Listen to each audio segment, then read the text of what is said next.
In 1553, an Italian named Battista della Porta wrote a book titled Magiae Naturalis, or Natural Magic. In this book, he described what he called a camera obscura. This ancestor of all cameras was a darkened room with a small hole in one wall.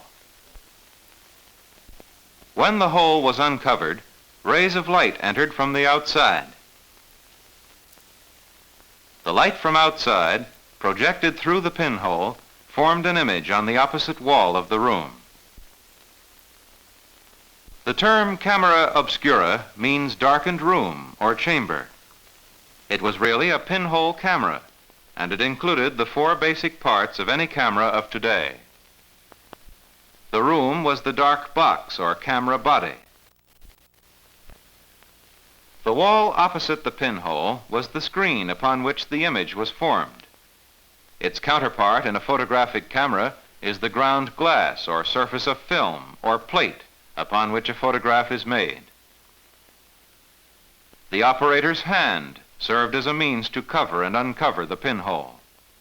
Its counterpart is the shutter in a modern camera. The small pinhole focused the rays of light to give a fairly sharp, clear image, just as the lens of a camera forms an image on the ground glass or on the film.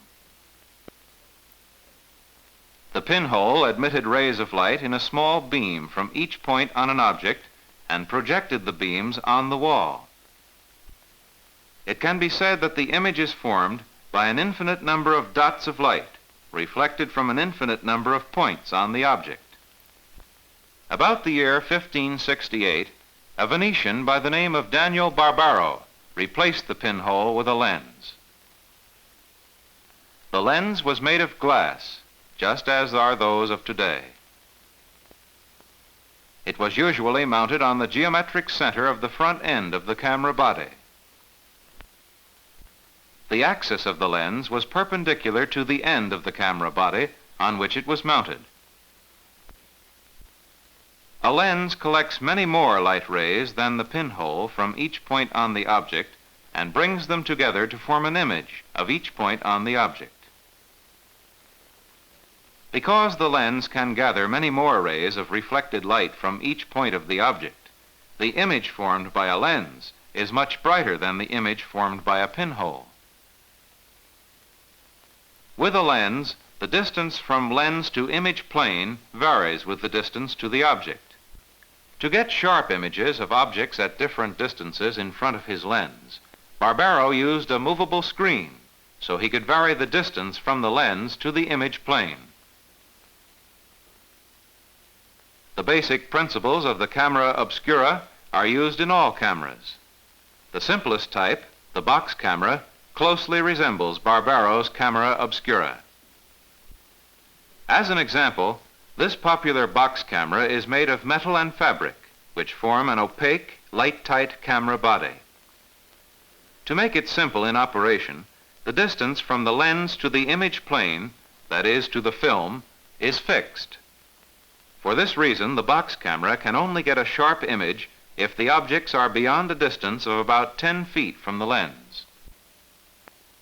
Aerial cameras are rugged and light in weight.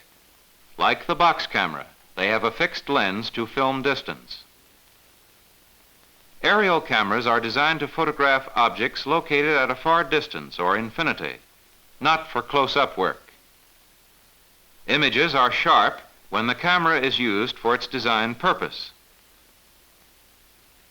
View cameras have a wood or metal camera body. They have extension bellows made of leather or flexible plastic. The materials of which these cameras are built meet the requirements of being opaque and light-tight.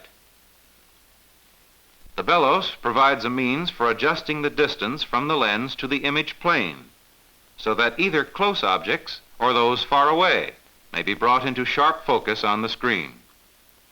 In that respect, the view camera employs one of Barbaro's improvements, the ability to bring objects into focus by changing the lens-to-screen distance. Another way to have an adjustable lens-to-film distance is to mount the lens in a barrel that is moved in and out for focusing. While there are many other types of camera bodies, each of them has a light-tight compartment that corresponds to the darkened room of the ancient camera obscura. The operator's hand over the pinhole was the first shutter.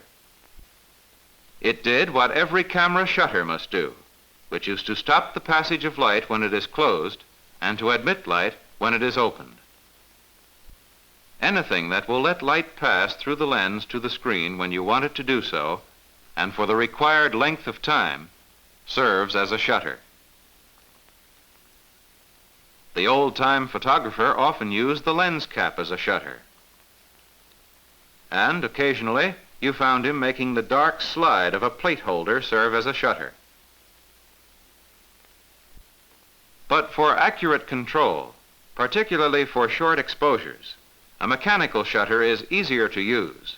In fact, it is a necessity. One of the most common types of shutters is the between-the-lens shutter, which gets its name from the fact that it is placed between the front and rear cells of the lens.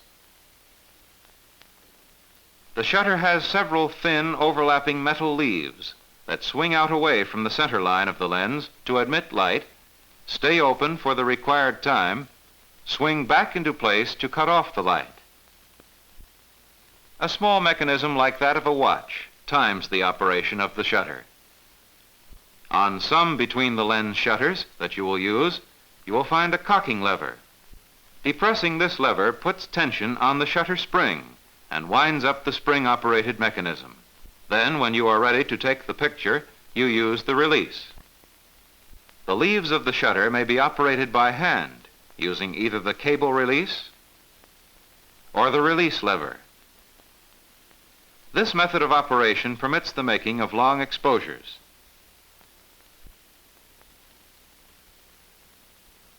To control this operation, the index is set on either T for time or B for bulb. If on T, you press the release once to open, then once again to close. If on B, you press the release to open, hold it down for the exposure time you need, then let go and the shutter closes. For shorter exposures, spring tension is used to open and close the leaves. To select the exposure time, the speed index is set to the speed required. The mechanism operates the leaves to open and stay open for the required length of time, then to close. Some between-the-lens shutters are of the self-cocking type, requiring only the operation of the shutter release. Between-the-lens shutters work well up to moderately high exposure speeds and for flash photography. They are used on cameras of all sizes and qualities. Another common type of mechanical shutter is the focal plane shutter. This shutter is placed just ahead of the plane on which the image is formed. It is usually a curtain that moves across the picture area. Slits in the curtain allow the light to reach the film as a slit moves across. The curtain of the focal plane shutter has several slits, each of a different width. The narrower the slit, the less light can pass to the film, and the shorter the exposure. The operator can adjust the tension of the spring that moves the curtain. The greater the tension, the faster the slit moves, and the shorter the time permitted for the light to get to the camera screen, that is, to the film.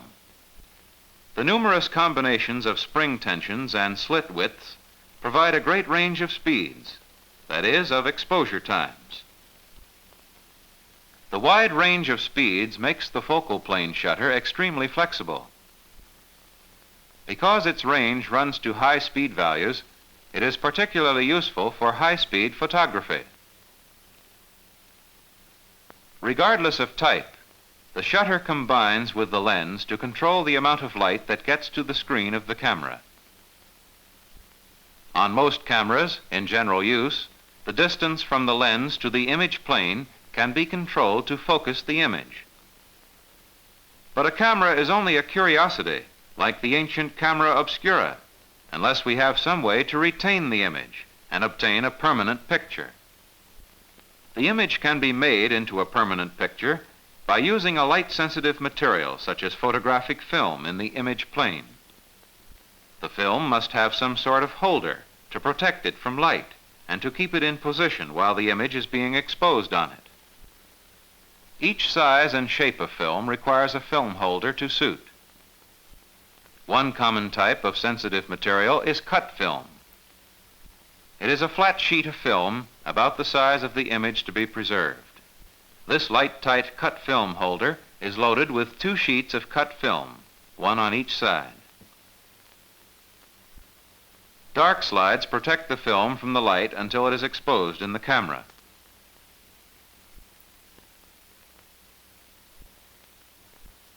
The film holder is held in position on the camera back. The dark slide is removed when you are ready to make the exposure. Another type of film holder is the cut film magazine. This one holds a dozen films, but there are magazines which can take 24 cut films. Many cameras use roll film. When the film is out of the camera, it is protected from light by opaque paper that is rolled up with the film. The roll of film, with its protective paper, is stretched across the image plane in the back of the camera, with the film toward the lens.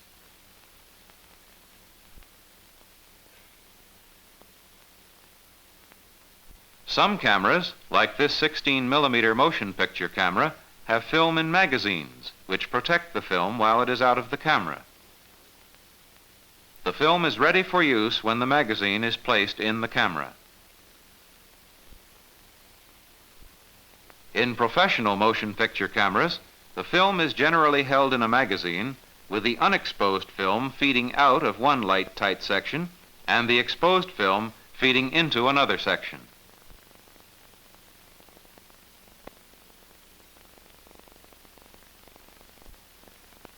The magazine is mounted on the camera and the film threaded into position for exposure in the film gate, where the film perforations are engaged by a claw mechanism. Slow motion shows how the film is pulled down one small section at a time. The film remains at rest during its exposure. Moves, rests, moves, rests, many times a second. Shutters in motion picture cameras have blades which cut off the light as the film is moved into place for individual exposures. The blades clear the aperture to expose the film. Just as there are many types of cameras, so there are many types of film and film holders. But the basic functions of all holders are to protect the film from light when outside the camera and to hold it in place at the image plane during the exposure. From the time long ago when the camera Obscura was described by Della Porta, the camera has gone through many changes and has had many improvements. But in all cameras, there are just 4 basic parts. The dark box or camera body, opaque and light-tight. The lens, to collect the light from the object and focus the image on the camera screen or film. The shutter, to control the amount of light that gets to the film. The present forms in general use are between the lens shutters and focal plane shutters. And finally, the screen or film on which the image is formed. No matter what the camera may be like in construction, it will have these 4 basic parts: the camera body, the lens, the shutter, and the screen on which the image is formed. With a good understanding of how they work together, you are on your way for a photo rate.